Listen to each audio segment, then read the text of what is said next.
শুধু প্রয়োজনই ব্যবহার করলা। প্রিয়জন তো ছিল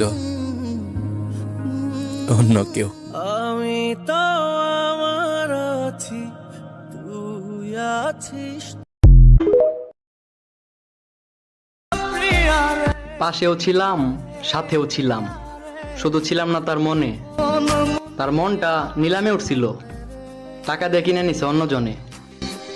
মনের মোহনায় মন। আমি তো বুঝাইতে পারি না তারে, মন থেকে ভালোবাসি যারে।